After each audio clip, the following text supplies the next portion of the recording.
Welcome to The Explainer, where we take complex research and turn it into clear, actionable insights that you can actually use. Today, we're navigating the practical realities of deploying modern large language models, going straight to the source material to figure out how we actually manage these massive systems in the real world. So before we get completely swept up in the AI hype train, we've got to answer one really urgent question. How on earth do we scale our AI capabilities securely when traditional testing methods completely fall short? It's a massive challenge for sure, but the source reports we're unpacking today actually give us a very clear path forward.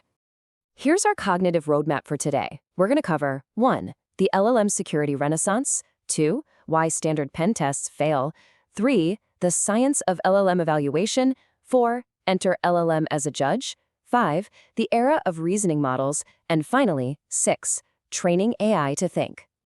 Okay, let's dive right into Section 1, the LLM security renaissance, and address the immediate anxiety of bringing a brilliant, but let's face it, highly naive, new employee into your enterprise.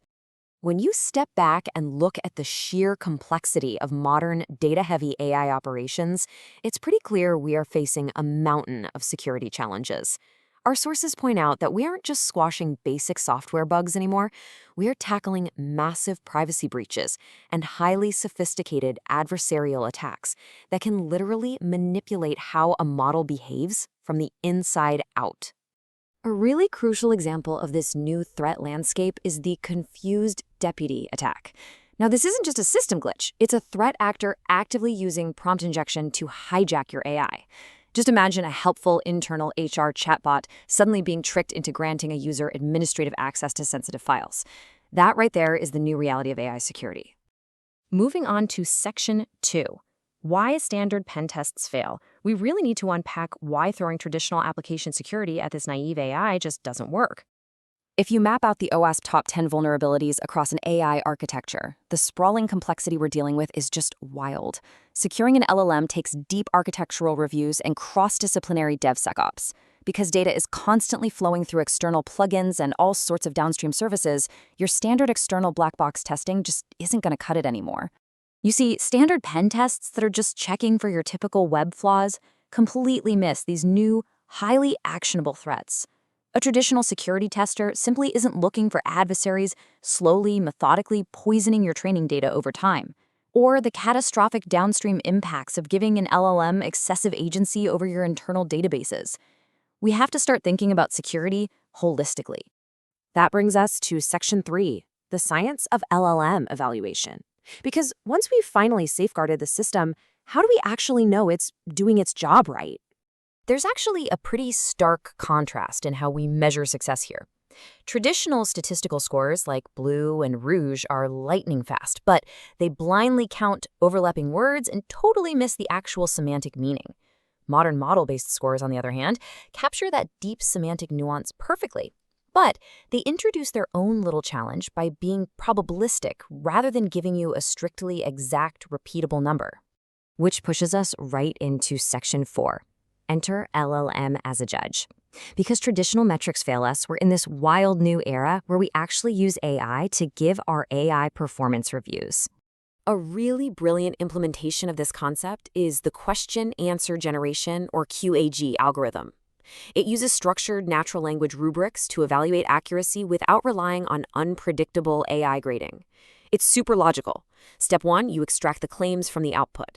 Step 2, you formulate a closed-ended yes or no question for each claim against your ground truth data. And Step 3, you compute the score based on those answers.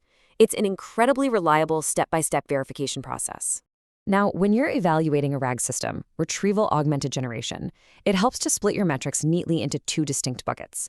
First, you assess the generator for faithfulness, basically ensuring it didn't just hallucinate facts outside the provided context, and for answer relevancy. Then, you assess the retriever for contextual precision and recall, meaning did the system actually pull the right documents to begin with? It isolates exactly where your system might be failing. All right, Section 5, the era of reasoning models. Now that we've protected and measured our AI, let's look at the absolute bleeding edge to see how AI is fundamentally changing the way we solve problems. Believe it or not, this massive shift traces all the way back to one incredibly simple prompt. Let's think step by step. Researchers discovered this brilliant little technique elicited zero-shot reasoning. It basically taught the models to stop blurting out the very first word that comes to mind and instead slow down to create a logical chain of thought. And that simple trick evolved into an entirely new category, the reasoning language model. You can think of this model as a slow, deliberate thinker. It allocates extra test time compute, meaning it takes more processing time during inference to explore, backtrack, and revise a hidden chain of thought before it ever spits out the final answer to you. Let's jump into our final section, number 6, training AI to think. Let's explore exactly how these models are trained to be such effective problem solvers behind that glass box. The real secret sauce here is reinforcement learning, but with a massive shift in how we actually reward the AI. Historically, outcome reward models only cared about the final answer, totally ignoring the journey to get there. But process reward models, which are the foundation of these new reasoning AIs, teach the system to self-correct by rewarding the quality of each intermediate step. We are actively reinforcing the logic itself, not just the end result. And let me tell you, the payoff for this shift is absolutely massive. Just look at the notoriously difficult Amy math benchmark. Standard LLMs were hovering way down under 30% accuracy. But by teaching models to think, early reasoning models jumped up to between 50 and 80%. And the advanced models we're seeing now, like O3 Mini, are just crushing it at well over 80% accuracy.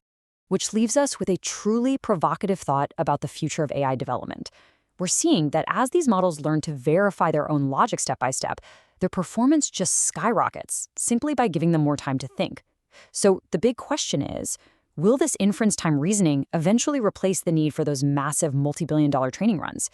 It is a fascinating shift in the landscape, and for sure, one we'll be keeping a very close eye on.